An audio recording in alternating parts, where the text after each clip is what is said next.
We are going to be talking about some disturbing truths coming out about Scientology, how the Sea Org in Scientology has their own Olympics, and the controversy, of course, over Tom Cruise closing the Olympics.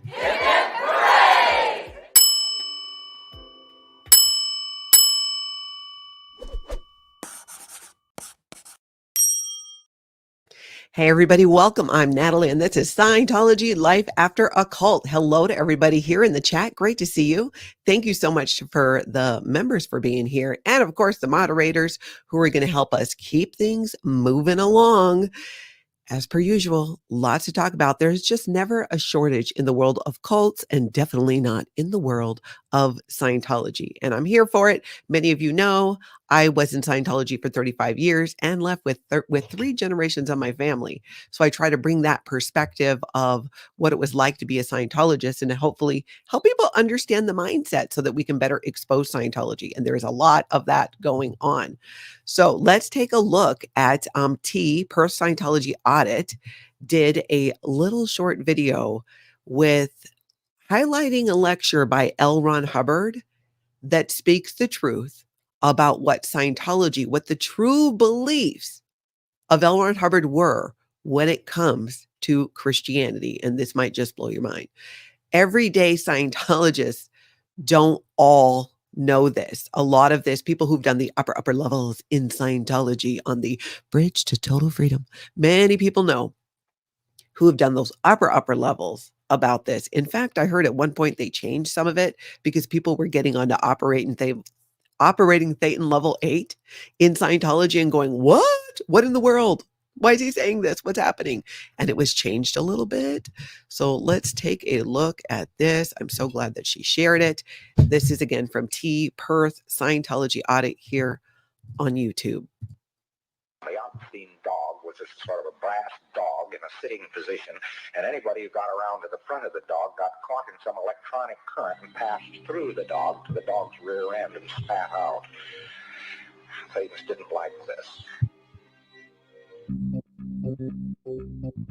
Satanists didn't like this. Satanists didn't like this.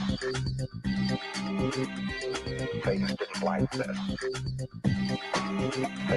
Satanists didn't like this. Satanists didn't like this. Somebody somewhere on this planet, back about 600 BC, found some pieces of our stick. And I don't know how they found it, either by watching Mad Men or something. But since that time, they have used it, and it became what is known as Christianity. The man on the cross. There was no Christ. No Christ. No Christ. No Christ. So when you hear Scientologists saying, oh, no, you can practice another religion, you can have your faith, this is what I'm talking about when I say that is only at the very beginning to get people interested in Scientology who have other religious beliefs. Of course, they have to play it up like, oh, no, we're totally down with that. We are absolutely down with Jesus. No, those are L. Ron Hubbard's own words. Yeah, absolutely crazy. And yes, aloha, everybody. It is Aloha Friday after all. It is also graduation at any Scientology organization this evening. Scientology graduation, which I think we're going to look at a clip from something having to do with Scientology graduation. But for now, let's jump over to Philip Jones here on YouTube. PHILDOGGO is his channel. I linked it down below with all the other videos that we're going to be talking about today. And I just love this. I love that Phil's putting out these videos. Do public Scientologists apply of Scientology in their everyday lives? So he's talking about what do Scientologists apply in their everyday lives, right? You're a Scientologist. You're a member of this cult. You don't realize it's a cult. There's so much information. L. Ron Hubbard told people how to wash a car, how to make baby formula, all these things, relationships, marriage, all the things, right? But what do Scientologists tend to apply and focus on in reality, in real life, is what Phil's talking about. And he called it out. Scientology is supposed to be an applied religious philosophy. That's what they say. So what do they actually apply? Some of them will say they apply conditions, formulas to improve their lives, or they this and that. But typically, unless they're on course or getting auditing, they don't apply much of any Scientology in their everyday lives. Take my sister and my older brother, for example. They're both public Scientologists and very much still in. And I do believe Phil shared earlier when I had him on the channel, it was his sister, I think, who got him into Scientology many years ago, or did he get her into Scientology? Regardless, he's got a couple family members and, of course, his children who practice Scientology's disconnection policy in the Sea organization, who have not reached out to the parents and have no relationship with their parents. And aside from maybe doing a little bit of the drug-free world things occasionally, pretty much the only thing they apply daily is family disconnection, Scientology's family disconnection practice, and that's all they apply. That's right. And Phil has that happening in his own family. And I never really stopped to think about it like that. But when I thought about it, I thought, well, let me think about that. In my experience, has it been my experience that they consistently apply disconnection? It's a big one for Scientologists. It is. I think part of it is some type of a power trip in a way, especially on social media. You could have a Scientologist who's friends with all these other Scientologists. And if any of the Scientologists leave, some Karen gets involved and starts sending messages to all the Scientologists, because this happened to me, happened to many of us, saying, oh, Natalie is no longer in good standing with the church. That's what they say. They don't always say that you've been declared a suppressive person. Sometimes some people do, but the line is no longer in good standing with Scientology. Oh, unfriend, unfriend, unfriend. Block, block, block, block, block. Ridiculous. But he's right.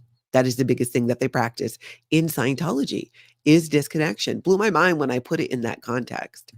All right, now let's go look at PTS for Life. Jeff and his wife Andrea put out a video, and they're sharing some tips of what parents need to be on the lookout for when their kids go back to school when it comes to Scientology. This is something, if you have children, if you have grandchildren, nieces, nephews, whatever, you need to know this, and you need to keep an eye out for it or educate the parents. And then if you find out they're doing this in your school, you got to educate the school, but to keep an eye out for this.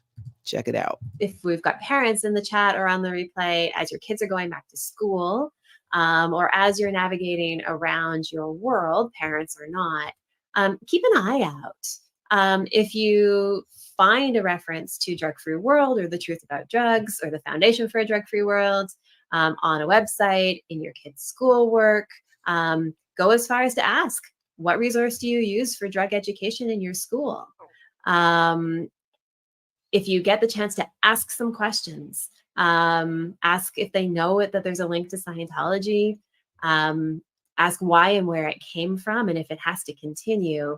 All these little voices help to chip away at the influence. If you don't feel like it's something that you can take on, if you want to email Jeff, imptsforlife@gmail.com, where you found the information and any internet links that you can provide. We will slowly start turning through and trying to contact if we've. Isn't that great? So if you come across this at your school, in your community, the Foundation for a Drug-Free World, you can recognize it by that teal color, and you guys are getting familiar with the logos and the symbology that they use, report it. Send it over to PTS for Life. Go to his channel, check it out. Another thing you can do, there's a resource on sptv.space where if you go on their resources tab, you can report if you see Scientologists out doing recruitment, selling books, having a tent somewhere. And then maybe somebody who's doing live streaming might be able to go over there and help educate the public and expose Scientology in real time. So those are a couple of great resources for you. So be sure to check out Jeff and Andrea over at PTS for Life. Okay, now, this happened a little while ago but it's one of my favorite clips. Here in the Twin Cities, we had My Tony's Celebration of Life in mid-June. No, July, in mid-July. And Aaron, from growing up in Scientology, was one of many people that came, and we went out to the Scientology organization here in the Twin Cities to protest and do some live streaming, and it was fantastic. And Aaron went inside the building and was trapped in an elevator with a Scientologist, a Scientology staff member, or maybe more accurately, the Scientology staff member was trapped in an elevator with Aaron. And I recognized this guy. I didn't the first time I saw the clip, so I'm sharing it again, and I'm going to give you a little bit of backstory. But first, let's watch the short here. Oh, hey, can I ask you about the org? Can I ask you a question about the org? They can't open the doors because we're standing here. What? It's right by the side door. Yeah. Yeah, so pretend like you're going to. Did you hear that? How cringy embarrassing is that? She's all, is he still there? Is he still there? Oh, okay, pretend like you're going. And she was about to say, and he's like, got her on speaker. What in the world? You've got one of the biggest oppressive persons in Scientology around Scientology in the elevator with you. And you've got your handler on speaker where she can hear you. It's such a Scientology move. Okay, so that guy, I'm pretty sure, is a guy named Chris, who I knew when I was in Scientology, because the last time I did anything in Scientology was pretty much involved with the Twin Cities organization, and my daughter Shelby was on staff there. And many of you are familiar with my daughter Shelby's story. She did an interview recently with Aaron at Growing Up in Scientology. You can check it out. I also have 2 videos with Shelby on my channel. If you go under live and you scroll way back to like December or January, there Shelby is sharing her story. So Shelby was a staff member there in Twin Cities. When she left Scientology afterwards, at some point, Shelby had a friend who wanted to tour the building. And Shelby, being Shelby, she's like, well, I've never been in there since they opened the new Ideal organization. We should go check it out. So she goes over there with her friend who is open and curious about Scientology. And she does know Shelby's story, but she wants to see it and know for herself. So they go to Scientology in the Twin Cities, and there are these steps leading up to the organization. And at one point, Shelby and her friend did actually go inside. And then when somebody recognized Shelby as being Shelby and my daughter, she had to leave. They asked her to leave. But when she was leaving, she runs into this guy, Chris, who says, oh, Shelby, and he's all excited to hear her. Well, down the street, stomping on up, is Karen Westling, who was a Scientology staff member in the Twin Cities. And I sent her that she joined the C organization and, of course, joined the Office of Special Affairs. Now, whether she's there or not, I don't know, but just in case she is, we should wake them up. Office of Special Affairs, calling Office of Special Affairs. Your leader is calling. If you have Karen Westling in there, I'm curious. I'd still like to know. I know there's probably no way you can actually tell me. So Karen, who, like I said, went on to join the Office of Special Affairs in the Sea Org, whether she's still there to this day, I don't know, comes storming up, yelling from a distance. Does that sound familiar? Yelling, saying, Chris, step away, walk away. It was insane. And then Shelby's friend, who's never been in Scientology and is curious about Scientology, found out. The girl found out right in that moment anything she needed to know about Scientology or that she knew that was negative was confirmed in that moment. Because this woman comes running up, screaming at this guy, Chris, to get away, get away. I can't believe he's still there. It was also in the Twin Cities. Everywhere, what Scientology will do if you have friends on social media and they see that, like anyone who's connected to me on social media and Scientology gets a handling. Well, there were people in this same guy's life, this guy, Chris, who I was friends with on social media. And one of them reached out and said, hey, I just got the most bizarre call where I need to not be friends with you on Facebook. Keep in mind, this is someone who's never been in Scientology, who I've never actually met in real life. I did meet her later, but up till then, I'd never even met her in real life. And I said, well, you do you, right? I mean, this is somebody you're connected to. This is a disconnection practice that Scientology does. I explained it. And I said, though I would respect your choice in what you do, at the end of the day, if people keep following, giving in, and supporting this harmful practice of disconnection, it will never stop. It only works because it's enforced and people do it and they comply, whether they're a Scientologist or not.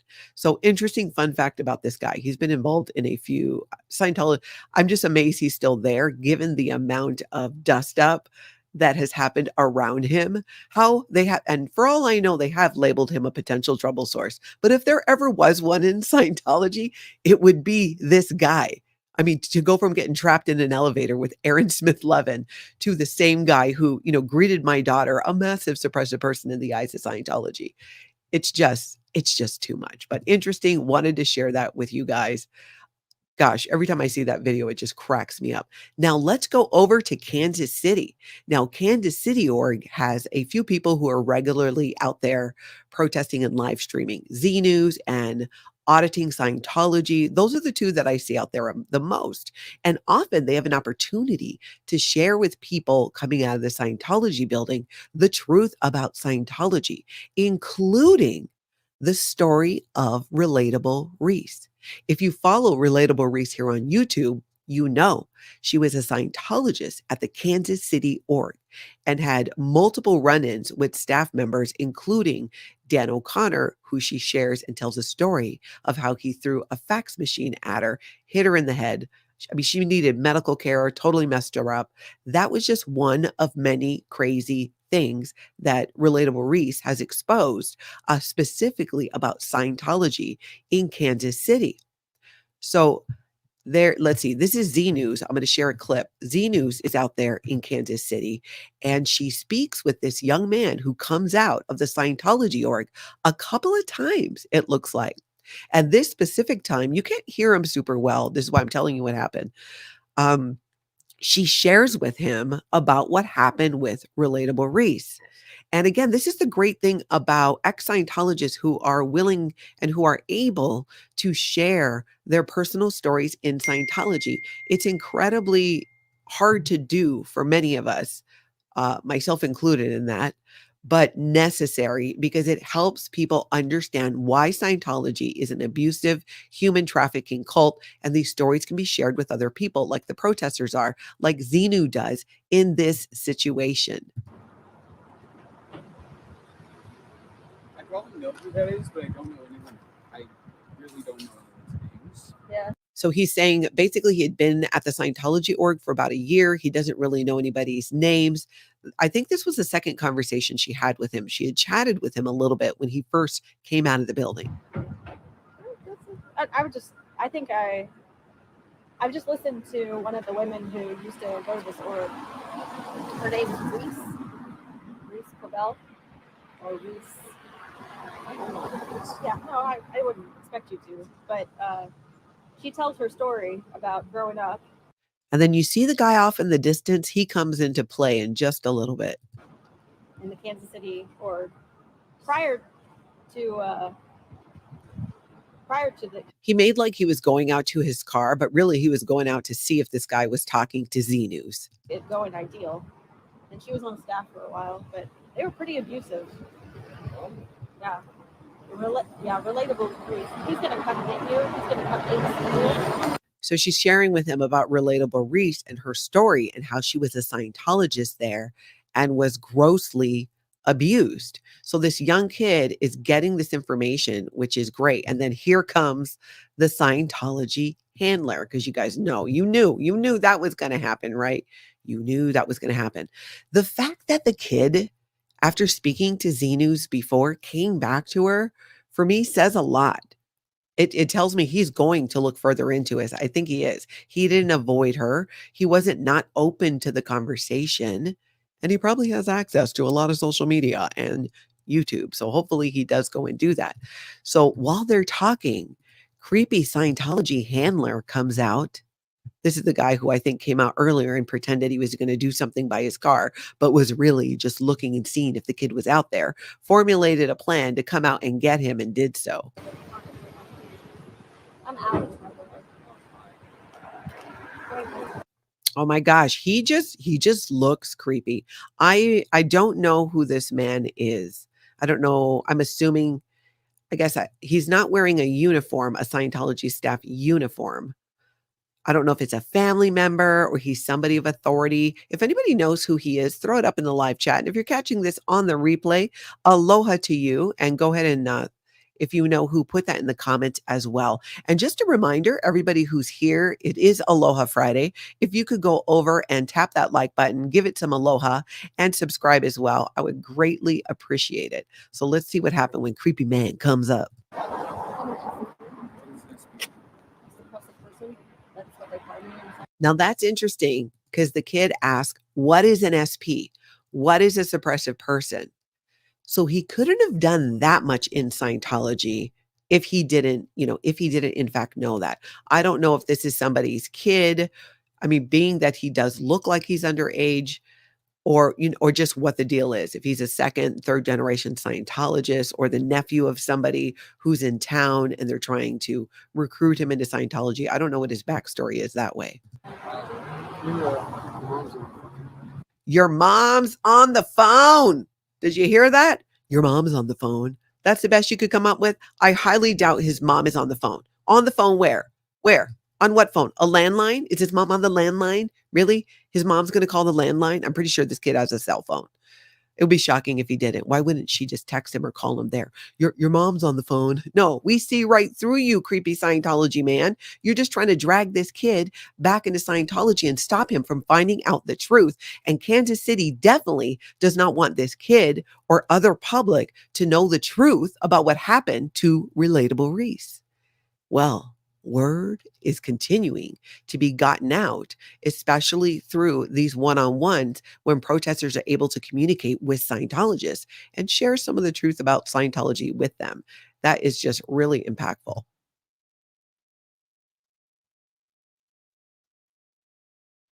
Just walking the mom back in.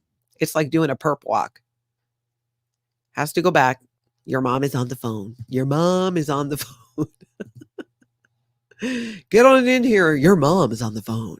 We told your mom, which isn't that such a Scientology move too? Knowing what they did, what they've been doing to protesters and live streamers, where Scientology's been putting these packets together and sending them to people's parents, adults, by the way, mind you, adult protesters, sending it to their parents. Look what your child is doing, protesting Scientology. Like, you don't think those parents are thrilled and incredibly proud of their children and what they're doing? I mean, come on. Come on. Abraham says, and how would he know the kid was down the street when the mom called? Exactly. Because he had gone out before pretending to do a thing with his car to look and see. So, yes, totally. Your mom called. I just cannot with these people. That's right, Capricious Caroline. Your mom said you're in trouble. Marissa, right? I bet you Jessica Palmadessa's mom had no idea what she's doing.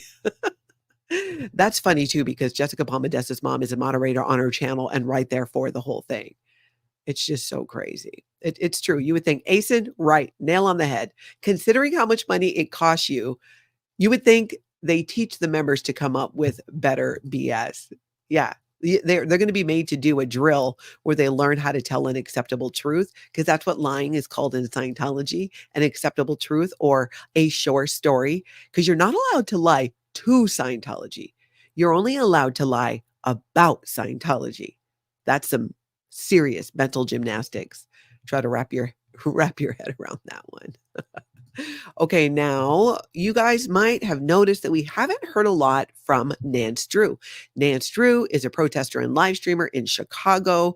She Boobgate, if you know anything about that, Scientology staff member Chadwick claimed to make contact with her breasts while she was out there protesting, and then ensued this ridiculous, wasteful legal battle. I mean, totally stupid, and it's still ongoing. Well, you haven't heard from Nance because here's a post from her where she kind of explains, and she says, I appreciate your patience. I have a gag order for social media in place about talking about my case that is started on August 5th, my last court date. Next date, September 23rd. That's all I can say for now, or I could be arrested. So I know a few people had asked me, they haven't heard from her, what's happening. I saw that, thought I would share it, and wish her the best. She's got that. So it sounds like her next court date is going to be later in September, and that is something we will keep an eye out for. Okay, let's go over to Clearwater now. Let's go over to Flag, because Flag is here. God, I hate that song. It's Scientology's song. Dusty Soda Dispenser was outside Flag protesting in a very fun way with a digital sign. Let's take a look at this. He was out because it was concert night in Coldwater, as Clearwater has been being called. Clearwater, cult water. Come for the cult, stay for the beach, or vice versa. Anyways, take a look at this. My whole goal tonight is just to bring. You can see the digital sign there in the corner, right there at the traffic light. Scientology is a cult. It gives the phone number for the SPTV Foundation, the website as well. He spotted a Scientology bus going by.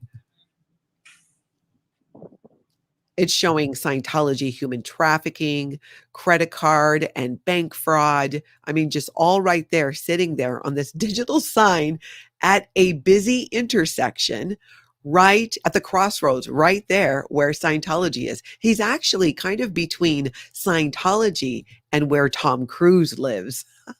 Gosh, if Tom Cruise or any members of his family drive by and see that, heads will roll in Scientology, because what's being done about it? Nothing, because you can't do anything about it. People have a First Amendment right to peacefully protest, and that is what is happening. All right, let's now talk about, it is Olympic season. Did you guys know that the Sea Org has a version of the Olympics themselves that Sea Org members get to do? Now, this is a little bit of a back in my day story, and Jenna Miscavige did a video, an excellent video about letters from her aunt, Shelly Miscavige. So you got to see the whole video. But this one part really, it reminded me that this was even done. I had actually forgot about it. And in the Sea Organization, there's a day called Sea Org Day, but you do games, and it's almost like they have their own Olympics, and they compete against each other in swimming, running. I think there was once a 3-legged race to one that I had gone to. But anyways, these games that they play on Sea Org Day. Now, I don't know if today's Sea Org Day is still being done, because I had heard too that things like that, it's like the last little pieces of what Sea Org members could possibly enjoy was taken away. So I'm not sure if it still exists. I'll have to check with some people who are more newer out of the Sea Organization to find out if Sea Org Day / Sea Org Olympics is still going on. And let's take a look at what Jenna Miscavige has to say about that. So on Sea Org Days, which is once a year on August 12th, there would sort of be like an Olympics between Sea Org members, and so people would race at swimming, and they would race at other things, but I think I only paid attention to the swimming, so I can't think of things off the top of my head. And I remember I would sit out by the pool with Dave and Shelly, and my dad would be competing in these sort of Olympics team games, and he was a really fast swimmer. And I remember Dave would be like, there's this other guy who was really good at swimming, and he would almost beat my dad sometimes, or he did beat him a few times. He was a professional swimmer previously to being in Scientology. And so he would be like, Jenna, help me. And we would get all these floaties and try to put them in his lane to stop him from beating my dad. Yeah. So do you hear that? Not only did the Sea Org have their own Olympics, but David Miscavige encouraged his niece to help, to cheat, to throw those things in the lane of a swimmer swimming against her dad. Doesn't that sound like a David Miscavige move? It's so on brand. It totally plays. Absolutely it does. Amy asked, what was the first prize? A steak dinner? Oh yeah, I doubt that. Though they would do a barbecue sometimes. I don't know if they actually won anything. That's a good question. Maybe I'll pat on the back. Okay, speaking of the Olympics. Oh my goodness. Speaking of the Olympics and Tom Cruise. So Tom Cruise, it's being said, is going to close the Olympic ceremonies in a big way. And when I first heard what he was going to do, take Tom Cruise out of the equation, the whole caper and bringing the torch to Los Angeles, I thought sounded like, okay, that actually does sound kind of cool. But the problem is, it's Tom Cruise. It's Tom Cruise, who just got an award from France, despite the fact that Scientology is banned there. And France put out a warning saying, oh, everybody at the Olympics and French people here, be aware. Scientology is a cult. They're here. They're handing out booklets. I mean, so glad that they did that. But let's have Tom Cruise now close the Olympic ceremonies. It just is not, it's not making a ton of sense. But let's take a look at this article here that says Tom Cruise at Olympics closing ceremony would be disgrace, says anti-cult groups. French activists have accused Scientologists of proselytizing outside Olympic venues. They say the rumored participation of the famous Scientologist actor would be an insult to victims. Now, I don't think it would only be an insult to victims. I think, honestly, it would be an insult to anybody who loves the Olympics because he's just putting that cult stain on it. Anti-cult activists have condemned the likely appearance of Hollywood actor and well-known Scientologist Tom Cruise at the Paris Olympics closing ceremony on Sunday, August 11th. That's this weekend, people. While his attendance has not been confirmed, the Mission Impossible star is widely expected to be part of the game's final show, angering a French umbrella group for cult victims. The simple fact that we're talking about his presence is an insult to victims, said Catherine Katz, a former French judge who heads UNADFI, a group dedicated to defending victims of cults. It really is a bad message, Charlene Delporte, the president of Victims Association CAFS, called It's a Disgrace. Anti-cult activists like Katz and Deporte accuse Scientologists of recruiting outside Olympic venues, including and I do not know how to say that French word, is it Stade de France? North of Paris, which will host the closing ceremony. They are very present at the big sporting events. They will no doubt reach many young people. I'm very worried, Delporte said. She has lots of reasons. These anti-cult groups should be worried. Absolutely. From a Scientology perspective, Tom Cruise being there represents Scientology.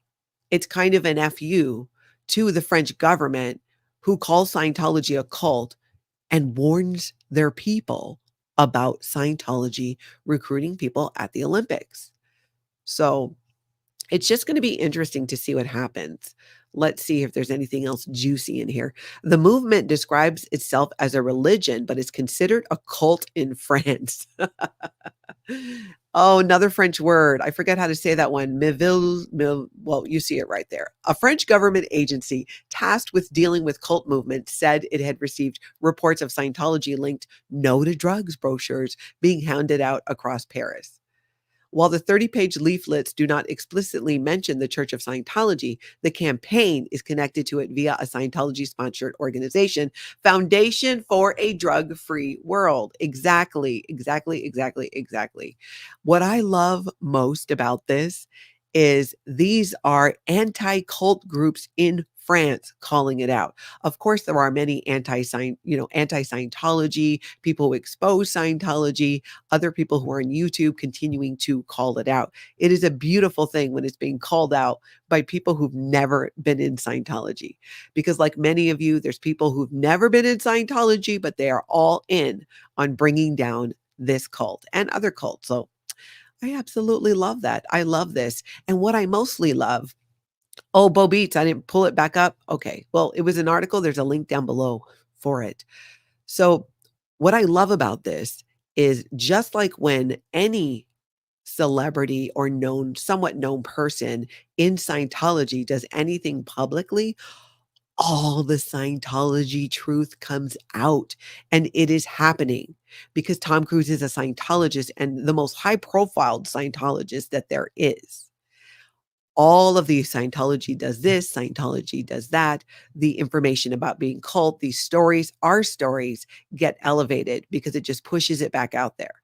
So in a way, I'm like, ew, if it's Tom Cruise closing the ceremonies, even though the way he's doing it does, I hate to even say it, it does sound kind of cool, but it's Tom Cruise.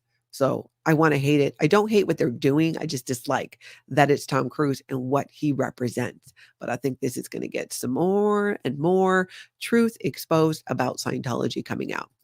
Now, yesterday, I sat down and I did an interview with Sean Atwood over on his channel about my own Scientology story and escaping Scientology. I've got it linked down below. It's on my channel, and I'm going to share a little clip with you from that. can be very isolated because they wanted in my stepdad's business, just hire other Scientologists. So you're always surrounded by other Scientologists. That's what they want to do, because then they have a snitch culture in Scientology. So if someone, it could be a family member, and you express that you're having doubts or concerns about Scientology, they write a report on you and you get pulled into Scientology for reprogramming or interrogations. So a lot of the game is kind of, can be very, a lot of the game is to avoid it, avoid that. That's what you want to avoid. Because if you say something that comes across as being what Scientology calls bad indicators, then the reprogramming starts. Then they need to find out your overage and your withholds and all of that. It is difficult for me still to talk about my own personal story and things that happen, but it is necessary. And I'm going to be doing probably more videos diving into a couple of things with my personal story and escape from Scientology as well coming up. It is such a tough thing to talk about, but it needs to be talked about. And every time I talk about it, it helps me own my own story, and it really empowers me because I can look at it through the eyes that I have today with what I know today. And it's really a game changer in my Scientology recovery to be able to do that. So hopefully you guys will be here for it as well. If you didn't catch the video, it is on my channel. You can go check it out. We got into my whole grandpa dad situation. We got into the whole Mark David Chapman situation and how that led my sister and I into starting our Scientology indoctrination. It's amazing how much we actually were able to talk about in a short period of time. And he said, if I go to London, we would sit down and do an interview. And I do want to visit Kelly Copter in London one day. So we shall see. We shall see. Liz Gale says, I hope they snub Tom Cruise and he is uninvited and the whole world finds out why. That's dissemination. That's so true, right, Liz? Even if he does it, anytime a Scientologist is in the news, the Scientology drama follows. So I'm not hating it. I don't like that he's, I already said what I was saying. You guys know where I stand on it. I kind of want to know your thoughts about it too. So tell me in the chat, tell me in the comments if you're on the replay. And remember, if you see something, say something. Some about Scientology, cult, Scientologist, Natalie at lifeafteraccult.com. Miss Daisy, thank you for the super chat. Love to all from Cape Breton. Yes, even you, Osa. That's right. Even though I talk a lot of smack about the Office of Special Affairs in Scientology's Sea organization because of all the dirty tricks they've done to people over the years, I also like to remind them. I like to remind you, my friends in OSA, that when you decide that you want to leave, we will help you leave. There are people who can help you. There are resources available. You're not alone in this. Your doubts are valid. Scientology freeloader debts are not enforceable. That is the bill Scientology hands you if you're a Sea Org member and you didn't fulfill your billion-year contract, or if you're a Scientology staff member on a 2.5 or 5 year contract. That debt they give you is not enforceable. It's only a rule they have. And when you leave Scientology, guess what? You no longer have to follow the rules of Scientology. You don't have to disconnect from people. I mean, if somebody's utterly toxic and you want nothing to do with them, that's your choice. But there's no enforced disconnection like what happens in Scientology. There's just so many things. There is an entire life for you outside of Scientology. And many of us here on YouTube who talk about our Scientology experience in our life today. That's why I called my channel Scientology Life After a Cult, because I think it's important as well to share how much life there is to live after Scientology. There's still happiness and joy, a lot of it, while you still work through and process your cult experience. You'll learn to navigate the world more. If I can, then you can, definitely. Let's see here. I'm going to grab a couple comments here. Marina says, Scientologists have told so many protesters that it's good to have this information to counter their argument. Thanks, T. That's right. On Scientology, its core beliefs don't support Christianity, despite what they say early on, despite what they put in their book, What is Scientology? Giant book, What is Scientology? And in addition to that book, do you guys remember even Mark Headley, who not just left Scientology in the Sea Org, but wrote a book about it, Blown for Good, was in the book because he got to dress up as Jesus. And this is in an introductory book, What is Scientology? So they're pretending that they're down with that. And they are not, because we just heard L. Ron Hubbard's own words about it. So yeah, lot to process there, everybody. All right. Well, again, if you could hit that like button, show some aloha to the subscribe button. It is Aloha Friday. I would appreciate it. You might want to set that notification bell to all as well, because I'm going to be jumping on and doing some other content as well that's not always scheduled in advance. You can catch me here during the week, though. I've been going live at 10 a.m. Central Time, doing a Scientology recap. Saturday, 11 a.m. I'm thinking Central Time is what I'm going to do. And I may or may not do a recap on Sunday, but I'll probably do another video. We shall see. We shall see. I'm kind of figuring it all out schedule wise. And there's so many things I want to talk to you guys about. You have no idea. So many things. USB drive. Hold on a second, pull this up. Thank you for the super sticker. Will Tom Cruise be handing the Olympic flag to LA Mayor Karen Bass? Is she now an SP because she had to diss them on her 2022 election campaign? As I understand it, the rumor is, yes, that he's going to be handing, I think it's the torch though. I'm not sure, or maybe it's both. I'm not totally sure on that, how that works, but yes, that he's supposed to hand that to Karen Bass. And you're right, who kind of had to back up and diss them during her reelection campaign. Ooh, we should look up some of those videos too and share those, or those articles and whatnot. That does sound interesting. Hippie Chick says USB drive number 2. Maybe this is her making it up to them, suggesting TC. Yeah, I don't know. You know, people, many people, we're all often in awe of a celebrity, right? That even if you know they got some kooky things going on, you still might be excited to meet them or be seen with them. Could be a situation like that with the mayor. I have no idea, but we're going to be watching. We're going to be talking about it. We're going to be finding out. So I will see you guys all again soon. In the meantime, I hope you get out there and have an amazing cult-free day.